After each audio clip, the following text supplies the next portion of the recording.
তুমি আমি যেরকম মানুষ মুহাম্মদ সাল্লাল্লাহু আলাইহি ওয়াসাল্লাম ওই রকমই মানুষ। পার্থক্য কোন জায়গায়? উনার কাছে ওহী আছে, আপনার আমার কাছে ওহী আছে না।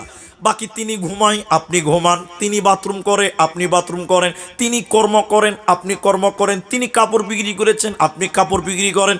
সব পার্থক্য তার কাছে জিবরাইল আছে, আপনার আমার কাছে জিবরাইল নাই, আসে না। এবার আমার দিকে দেখেন, মক্কার কাফেরেরা বলতো এটা আল্লাহর কালাম নয়।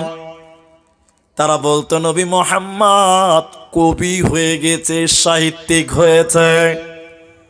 কেন নবীকে কবি বলতেন কেন?